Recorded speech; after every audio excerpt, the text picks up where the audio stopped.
Bonsoir tout le monde, j'espère que vous allez bien.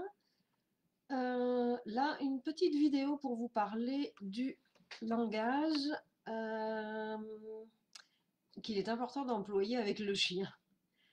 Je vous dis ça parce que j'ai quelqu'un dans ma rue, ils ont un chien, et quand je passe devant, ou des fois je les entends même de mon jardin, en fait, la seule formule que j'entends, la seule chose que la dame dit à son chien, c'est qu'est-ce que je t'ai dit? Loulou, qu'est-ce que je t'ai dit? Ah, mais quoi encore? Qu'est-ce que je t'ai dit? Voilà, en fait, le chien, il n'écoute pas, il rentre pas, ou je sais pas quoi, il se pousse pas, il sort pas quand il faut, enfin, il fait pas ce qu'il faut. Mais jamais je l'entends dire de revenir, de rentrer ou de sortir, etc. C'est toujours ah, Loulou, qu'est-ce que je t'ai dit? Ah, mais tu te rends compte, hein? Mais qu'est-ce que je t'ai dit? Bon, déjà, elle se fâche, voilà, elle lui parle comme ça, avec autorité, elle se fâche. Et la seule chose que j'entends, c'est qu'est-ce que je t'ai dit? Forcément, c'est incompréhensible pour le chien, donc le pauvre chien, bah, il se fait disputer euh, alors qu'il n'y a rien de clair pour lui. Il n'y a rien de clair, il n'y a rien de précis, il n'y a rien de concis. En fait, elle ne lui demande pas ce qu'elle veut. C'est toujours qu'est-ce que je t'ai dit, qu'est-ce que je t'ai dit. Je vous le dis toujours, je vous le répète, dans les coachings, dans les cours, dans les stages, le chien ne parle pas le français.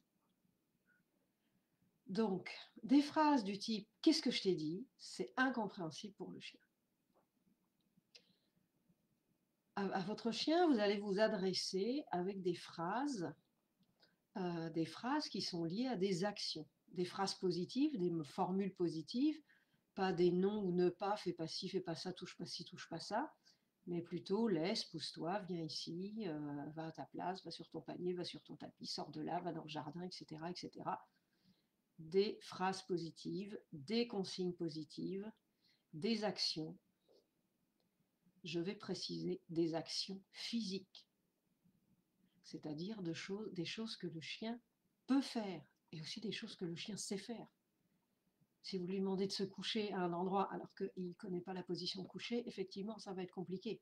Même si vous répétez, que vous haussez le ton ou quoi que ce soit, que vous vous fâchez, peu importe, ça ne marchera pas. Bien sûr qu'on demande au chien quelque chose qui lui a déjà été enseigné. Mais surtout, quand vous parlez à votre chien, quand vous vous adressez à votre chien, s'il vous plaît, parlez-lui en consigne positive. Parlez-lui d'action. Dites-lui ce que vous voulez qu'il fasse. Il est question de formuler des actions physiques, des comportements physiques que votre chien est capable de faire. Je vous en remercie et merci pour eux. À bientôt!